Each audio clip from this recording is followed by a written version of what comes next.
Muslimanët e veçën prezanton.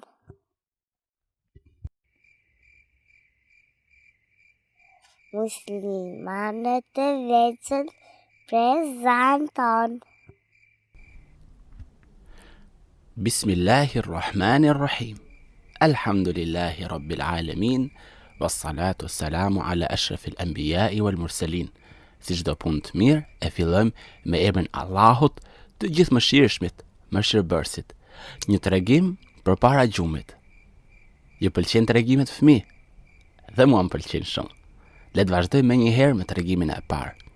Tregimi i parë titullohet Lotët e hetimit që priste Allahun.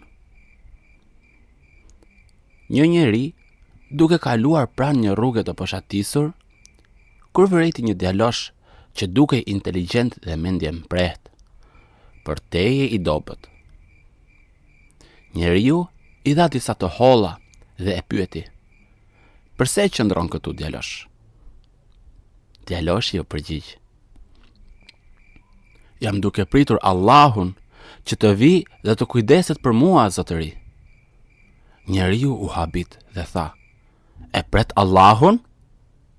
Djaloshi ja ktheu: "Po, Allahu më dërgoi nënën dhe e mori, e para saj edhe baban dhe vëllezërit e mi. Nëna më ka thënë që pas saj do të vi Allahu të përkujdeset për mua. Prandaj unë e pres atë, zotëri." Pastaj djaloshi u kthye drejt njeriut dhe i tha: "A nuk beson se do të vi Allahu? Nëna ime asnjëherë nuk ka gënjur, dhe nëse më ka thënë që do të vi Allahu, atëherë besoj se ai do të vi." Sytë e njeriut u mbushën me lot dhe u përgjigj djaloshit: "Nëna jote nuk ka gënjur. Allahu më dërgoi mua për shkakun tënd." Në këtë, djaloshi buzëqeshi ëmbël dhe tha: "Por zotëri, je vënuar mjaft gjatë rrugës." "O Allah, të lutemi për falje dhe mbrojtje dhe ndihmë jetimve."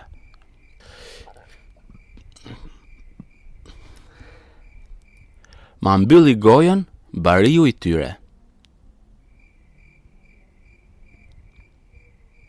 Tregohet se një jo musliman kaloi pra një fshati musliman dhe kishte marrë zotim të ngatëronte dietarët e vendit me përhapjen e debateve dilematike, pra gjërave të kota.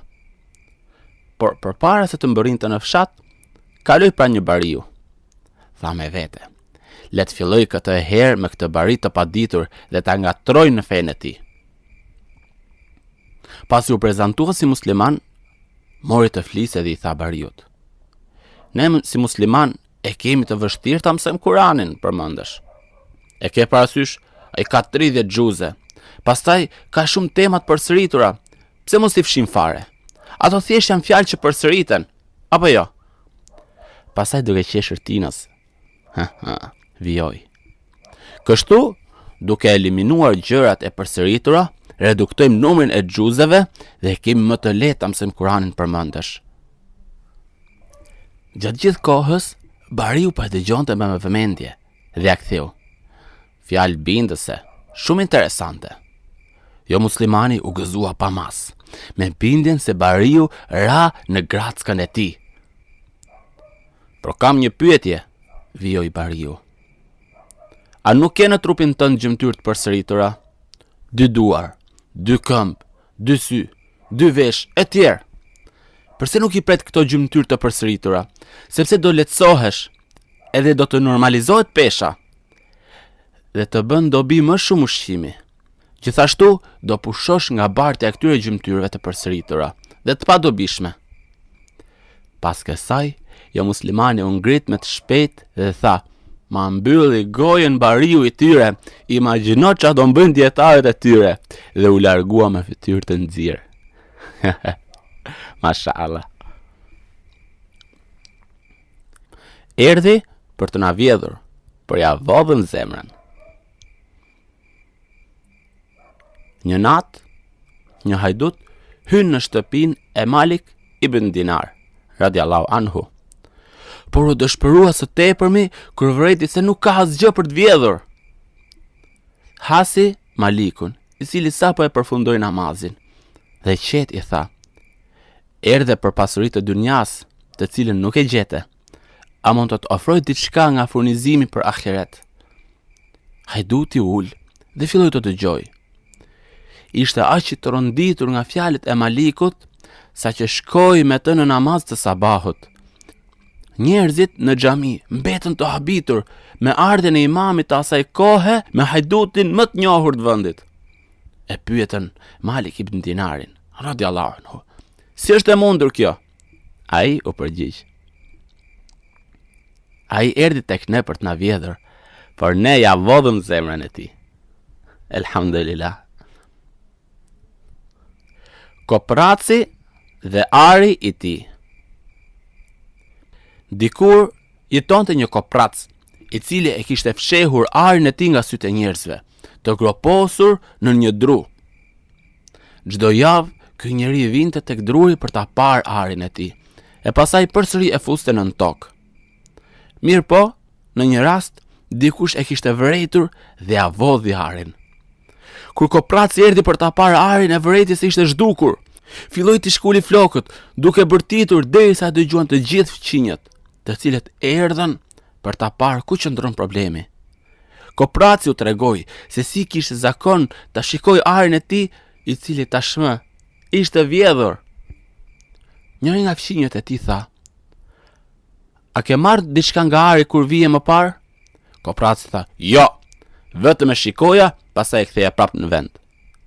Fqiu i mençur i tha: "Atëherë nuk ka problem. Vazhdo përsëri të bësh atë që ke bërë deri tani. Çdo javë eja, shiko gropën, duke paramenduar dhe imagjinuar se aty është ari yt. Edhe më parë nuk e shfrytëzoje dhe nuk ka kurfar dallimi, është me ty apo nuk është me ty ari." Kopraci mbeti i hutuar nga fjalët e komshiut të tij, duke kuptuar shumë mirë se çfarë i tha.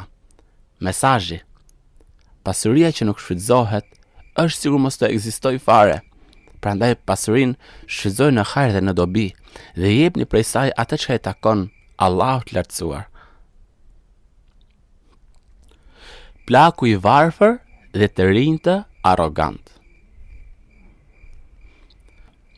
Disa të rinj, me të parë një plak të varfër, deshen të talleshin me te. E rrethuan dhe filluan ta ofendojnë me fjalë të shëmtuara. Ja përqeshnin rrobat e leckosura, këmbët e zbathura, sepse ky ishte te i varfër. E quanin me emrat më të këqinj. Por plaku i urtë as pak nuk u shqetësua. Me buzëqeshje i dëgjonte ofendimet në llogaritë e tij. Ishte mbështetur në një gur dhe duke i kënaqur me aktrimin e djelmoshave. Gjë që i tërboi edhe më shumë ata. Hidhnin mbi të fjalë të rënda, helmuese, lënduese. Plaku nuk përgjigjej fare, por vetëm buzëqeshte.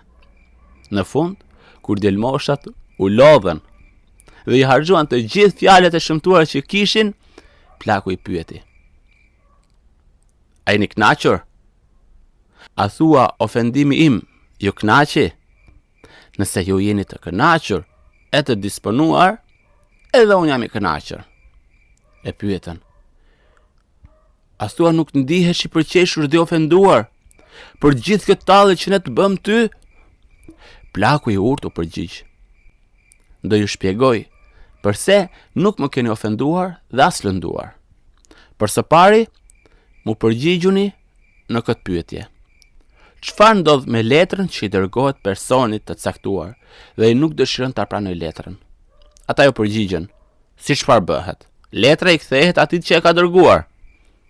Plaku i urtë përsëri pyeti: "Nëse një personi dikush i dërgon një dhuratë, por ai nuk e pranon, çfarë ndodh me dhuratën?" Ata u përgjigjen: "Pyetje e marrë. Dhurata i kthehet dhuruesit, e kujt tjetër?" Atëherë plaku i urtë, duke buzëqeshur, tha: "Në të njëjtën mënyrë ndodh edhe me fjalët që dikush t'i drejton. Ndërsa ti nuk i pranon ato fjalë i kthehen dërguesit. Unë nuk i pranova fjalët e juaja. Për këtë arsye, ato fjalë që ju më thatë, ato çare që ju më bët, ju kthehen po prap juve. Prandaj, në realitet, gjatë gjithë kohës, sa më keni sharë dhe sa më keni ofenduar mua, në të vërtet, ju keni sharë dhe ofenduar veten tuaj. E kuptuan djemtë e ri gabimin që kishin bërë dhe premtuan që nuk do të shajnë dhe nuk do të tallen më me njeri. Kurani dhe distancimi nga pozita. Në kohën e khalifes Umar, radiallahu anhu, erdhi një njeri i cili kërkonte nga ai të jepte pozitë të madhe shtetërore. Omeri radiallahu anhu e pyeti: "A din të lexosh Kur'an?" Ajo përgjigj: "Jo." Omeri radiallahu anhu tha: "Ne nuk japim pozitë me përgjegjësi në pushtet dikujt nëse ai nuk di të lexojë Kur'an." Njeriu u kthye në shtëpi dhe filloi të mësoj leximin e Kur'anit. Por kur u miqësua dhe u mëshirua me Kur'anin fisnik, nga zemra e tij u zhdukën dëshira dhe lakmia për pozitë dhe për detyrë dhe përgjegjësi të lartë, dhe nuk erdhi më fare tek Umar radhiyallahu anhu. Një ditë, pas një kohe të gjatë, Umar radhiyallahu anhu e takoi dhe e pyeti: "Përse nuk erdhe për pozitën që kërkove?" Ai u përgjigj: "Mësova të lexoj Kur'an dhe zemra më forcua, kështu që nuk ndjej më nevojën të jem i varur nga njerëzit dhe për pozitë." Omeri radhiyallahu anhu e pyeti: "Cili ajet të bëri kështu të pavarur?" Ai u përgjigj: "E kush i friksohet Allahut, ai e hap rrugën dhe e furnizon, prandaj nga nuk e pret fare." Elhamdulillah që kemi Zot të mëshirueshëm i cili na furnizon gjithmonë.